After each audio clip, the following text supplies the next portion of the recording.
Our next question is, what happens to Israel before they are destroyed as a nation? Now, that's a shocking question, but Jesus said it in Luke 21:20, but when you see Jerusalem surrounded by armies, then know that its desolation, Jerusalem's desolation, is near. What is desolation?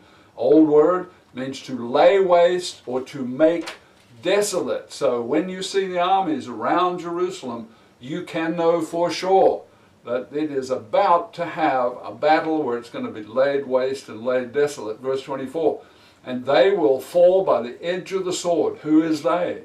The Israeli people who currently control the land of Israel and Jerusalem. They will fall by the edge of the sword and be led away captive into all nations, and Jerusalem will be trampled by the Gentiles. Now, before the killer king appears, the one who does this to Israel, who destroys Israel as a nation, right? Before he appears, there is a taxman king who comes on the scene and is a world leader over Israel. We see that in Daniel 11, verse 20. There shall arise in his place one who imposes taxes on the glorious kingdom, meaning Jerusalem, Israel, God's nation. But within a few days, he shall be destroyed, not in anger and not in battle. So we have this new world leader who's going to impose taxes on the land of Israel. It doesn't say only on the land of Israel, right? But he's only around for a very short time and then he's destroyed. This taxman king has power to impose taxes, but only for a very short time. And so we have Israel's taxman is destroyed, but he is there long enough to be significant enough to be mentioned in Scripture, and so he comes to the world as a world leader, and part of what he's doing is imposing taxes on God's people, but also on other people, I believe. Israel is still a fully functioning nation of people who can be taxed while this taxman king is active. So nothing terrifying, no destruction of Israel as a nation has occurred before this taxman shows up on the scene. And so they're able to be taxed while ever he's around. Now, who could this king be? If we study the United Nations, we see they have been planning to tax every person in every nation for many, many years. They've been planning this. So far, they have failed to carry out this plan. They just can't get it over to everybody in the world. I mean, if we took a vote on it, we pretty much know what the vote would be, right?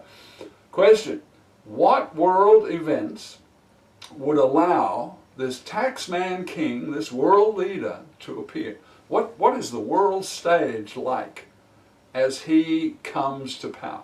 Well, God explains those events in Daniel 11, verse 20. In verse 20, there shall arise in his place one who imposes taxes on the glorious kingdom. This taxman king replaces the world leader mentioned in verse 19, which comes before verse 20. Verse 19 reads, then he shall turn his face towards the fortress of his own land, but he shall stumble and fall and not be found. This is King of the North, number one. And he stumbles and he falls and he's no longer found, and he stops being a great superpower world leader. With him out of the way, now the world has a vacuum, and this taxman leader person steps in to become the new world leader. Now the next verse shows King of the North, number one, is replaced by this taxman king, world leader. Verse 20, there shall arise in his place, talking of his place meaning the first guy in verse 19, one who imposes taxes on the glorious kingdom, nation of Israel, but within a few days he's destroyed, not in anger or in battle. But after a very, very short time, the taxman king is also removed from the world scene. He's destroyed.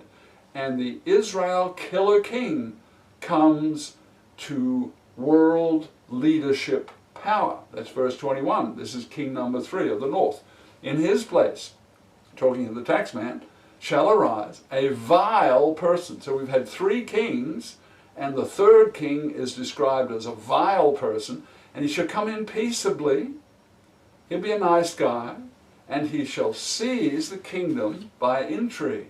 Now, before Israel is taxed, they are saved from their enemies by the first king of the 3-king sequence. Verse 41, and he shall also enter the glorious land. This is the first king of the north. Glorious land meaning Israel. And here comes the clinch, the kicker really, that and many countries, not 1 or 2 countries, but many countries shall be overthrown by this first king of the north. That's a lot of nations around Israel will be invaded and captured. Now, right now, a lot of nations around Israel want to destroy Israel and drive it into the sea and eradicate the nation of Israel.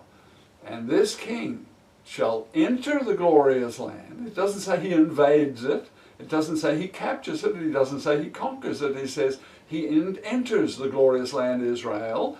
And in the next breath in the same sentence it says, and many other nations shall be overthrown. They'll be invaded. They'll be captured. But, still in the same verse, verse 41, but these, here's a handful that escape from this mass invasion of these many, many countries, but these shall escape from his hand, Edom, Moab, and the prominent people of Ammon. These groups are near Israel, but they are not invaded. If you look on the maps, the old maps of the Bible, you'll see that Edom, Moab, and Ammon are in the area of Jordan today, which is an ally to some degree of Israel and of the United States. So, not every nation near Israel will be invaded. Not every one of them.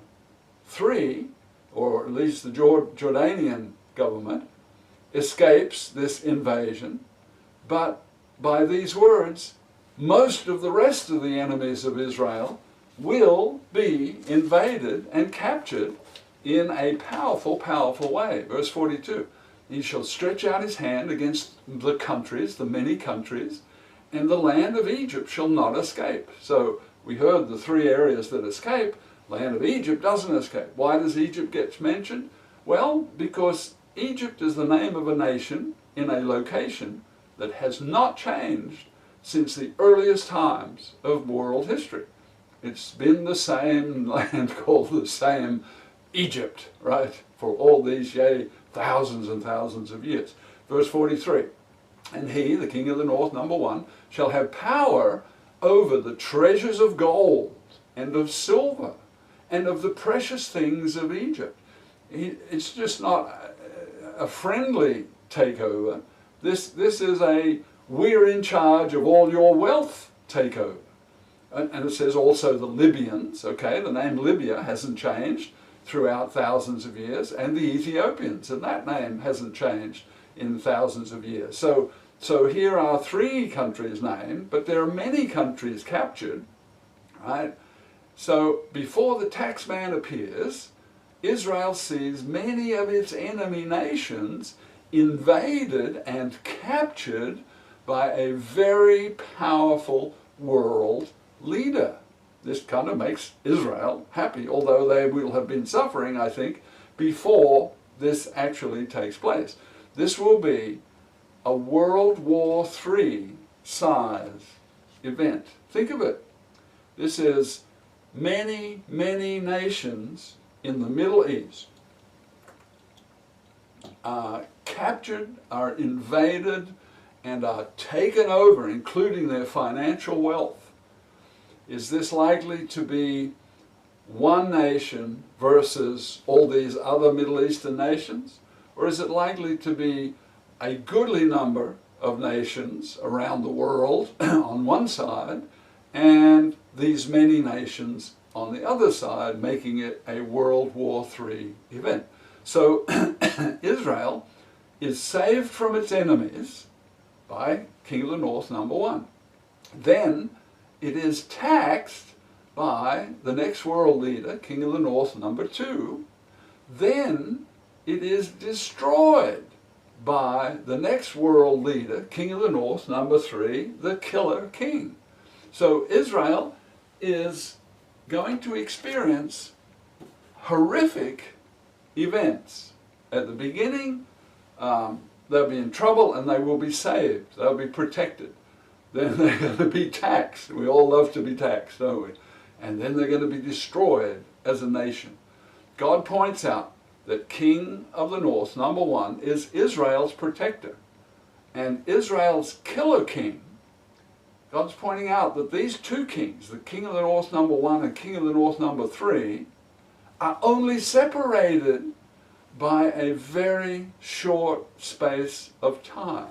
Now, we could, if we read just quickly through the text, we could very quickly conclude, or easily conclude, that we have King of the North number one, he's out around for quite a number of years, and then we have King of the North number two, and he's out and around for quite a number of years, and then comes King of the North number three, and he's out and around for quite a number of years. No, King of the North number one and King of the North number two are very, very close together in world history, because King of the North number two is only around for a few days, as the way God describes it. So the world leader who imposes taxes comes to power for a very short space of time after the King of the North, the protector of Israel, ceases to be a world leader.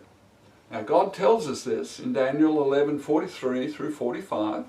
Verse 43, he shall have power over the treasures and gold and silver and the precious things of Egypt and also Libya and Ethiopia, after the stunning victory of conquering most of the nations in the Middle East. This protector king stops being a world superpower. Then in verse 45, and he shall plant the tents of his palace. And what does that say? The tents of his palace. Okay, it could read the tent of his pavilion. You could read it, he's a great military leader. You could say he puts his headquarters between the seas and the glorious holy mountain.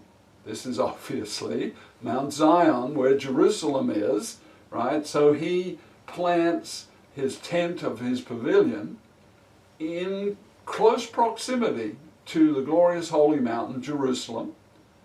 Yet, once he's done this, yet he shall come to his end and nobody will help him. He ceases. He stops being a world superpower, and the taxman king replaces him, comes right on the scene right after him. So, Israel has suffered many perils at the hands of Hitler and her Middle Eastern neighbors for many, many decades.